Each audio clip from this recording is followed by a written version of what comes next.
സുഹൃത്തുക്കളെ, മിലാഫ് കോള പിന്നെ നോർത്ത് ഇന്ത്യയിലൊക്കെ ഈ തുപ്പൽ എന്ന് പറഞ്ഞിട്ടൊരു സംഘി പ്രചാരണമുണ്ട്. മുസ്ലിങ്ങളൊക്കെ തുപ്പിയിട്ടാണ് ഭക്ഷണം കൊടുക്കുന്നത് എന്നൊക്കെ പറഞ്ഞിട്ട്. അപ്പോൾ കേരളത്തിലും ഉണ്ട് എന്ന് തോന്നുന്നു. അതിനെതിരെ നാസ്തിക മോർച്ച എന്തെങ്കിലും പറഞ്ഞിട്ടുണ്ടോ എന്ന് എനിക്കറിയില്ല. കാരണം നാസ്തിക മോർച്ച പൊതുവെ ഈ സംഘപരിവാർ അജണ്ടകളെയൊക്കെ വിമർശിക്കാറില്ല.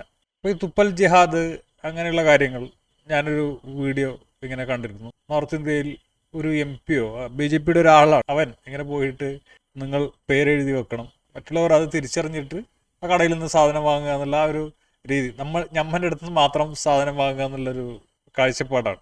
തീർച്ചയായിട്ടും ജാതിവാദം, ഗോത്രീയ മതം ഒക്കെ അങ്ങനെയൊക്കെ തന്നെയാണ് പൊതുവായിട്ട് ചെയ്യുന്നത്.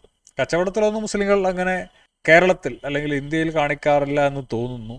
എന്നാലും ഇസ്ലാമിന് അങ്ങനെ പൊതുവെ അങ്ങനെ ഒരു കാഴ്ചപ്പാടുണ്ട്. കാരണം ഇപ്പോൾ നമ്മൾ കേരളത്തിലൊക്കെ വലിയ വലിയ അനാഥാലയങ്ങൾ, മുസ്ലിങ്ങൾ നടത്തുന്ന അനാഥാലയങ്ങളിൽ എൻ്റെ അറിവിൽ ഞാൻ അനാഥാലയത്തിലല്ല പഠിച്ചത്, ഞാൻ ബോർഡിങ്ങിലാണ് പഠിച്ചത്. അപ്പോൾ ബോർഡിങ്ങിൽ അവിടെ അനാഥാലയങ്ങളൊക്കെ ഉണ്ടായിരുന്നു, മർക്കസിലൊക്കെ. അവിടെ അനാഥാലയങ്ങൾ മുസ്ലിങ്ങൾ ആയിട്ടുള്ള ആളുകളെ ഞാൻ കണ്ടിട്ടില്ല. അത് ഓരോരുത്തർ അവരവരുടെ സമുദായത്തെ നന്നാക്കുന്നു, ആ ജാതി അത് ഓക്കെയാണ്. പക്ഷെ മറ്റുള്ളവർ നശിക്കണം എന്നുള്ള ആഗ്രഹിക്കുന്ന, അവരെ ഉപരോധിക്കുക, മുട്ടിക്കുക എന്നുള്ള പരിപാടി മുസ്ലിങ്ങൾക്ക് ഉണ്ട്. ഞാൻ ഇന്നും അനുഭവിച്ചു. ഇപ്പോൾ വീട്ടിൽ ഒരു വാഷിംഗ് മെഷീൻ കേടായപ്പോൾ അത് നന്നാക്കണം. അപ്പോൾ വീട്ടിൽ വാഷിംഗ് മെഷീൻ എല്ലാവരും ഉപയോഗിക്കാറുണ്ട്. അപ്പോൾ ഞാനത് അഴിച്ചു, കയ്യിൽ കാശില്ലല്ലോ, അങ്ങനെ ഞാനത് സ്വയം അഴിച്ച് അതിൻ്റെ ഒരു പാർട്സ് മാറ്റാമെന്ന് വിചാരിച്ചു. പക്ഷേ വാപ്പൻ്റെ അടുത്ത് പൈസ ചോദിച്ചപ്പോൾ തന്നില്ല. അപ്പോൾ എന്താണ്, എനിക്ക് 10 പൈസ തരില്ല എന്നുള്ളൊരു ഉപരോധം. ഓക്കെ, സാരമില്ല, അത് വാപ്പ ഉണ്ടാക്കിയ പൈസ വാപ്പ ആർക്ക് കൊടുക്കണം എന്നുള്ളതൊക്കെ വാപ്പൻ്റെ ഇഷ്ടമാണ്. പക്ഷേ ഇങ്ങനെ ഇത് ഞാൻ ദുബായിൽ അനുഭവിച്ചതാണ്. എല്ലാ സ്ഥലത്തും ഇത് ഞാൻ അനുഭവിച്ചിട്ടുണ്ട്.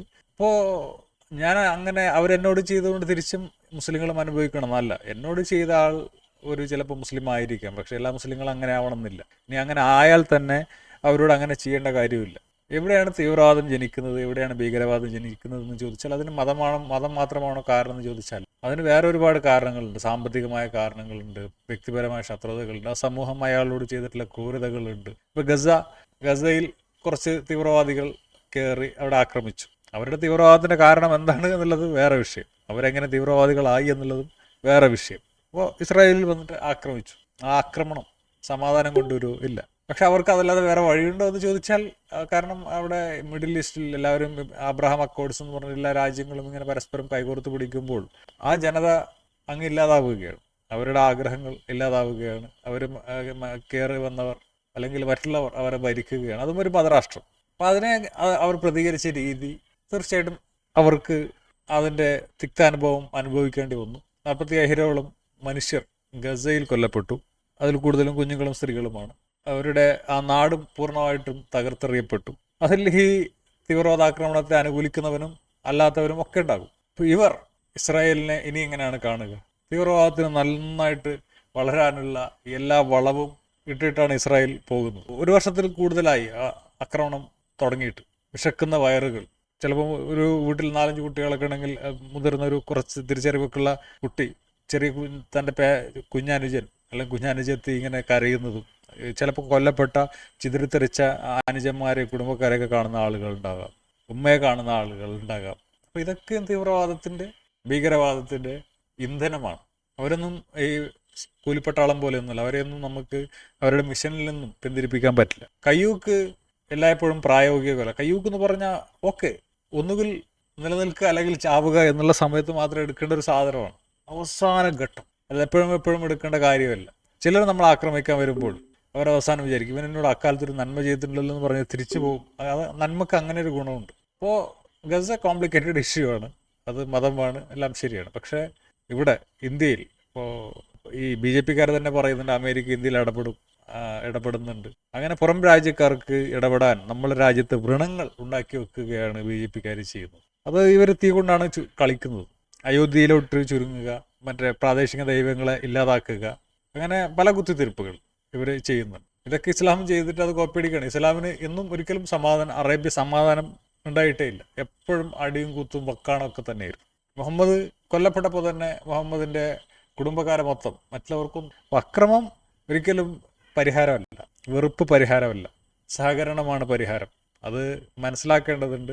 ഇപ്പോൾ തുപ്പൽ ജിഹാദ് അല്ലെങ്കിൽ എന്തെങ്കിലും എന്ത് പറഞ്ഞിട്ടും സാധനം വാങ്ങുമ്പോൾ അല്ലെങ്കിൽ എല്ലാം അവൻ ഏത് വിഭാഗക്കാരനാണെന്ന് മനസ്സിലാക്കിയിട്ട് അവനവൻ്റെ മറ്റുള്ളവനെ കൊടുക്കണം, മറ്റുള്ളവനെ അന്നം മുട്ടിക്കണം എന്നുള്ള മനോഭാവത്തോട് ജീവിക്കുന്നവൻ, മറ്റുള്ളവനെ തകർക്കണമെന്നുള്ള മനോഭാവത്തോട് ജീവിക്കുന്നവൻ ഒരു രാജ്യത്തിൻ്റെ ക്യാൻസറാണ്.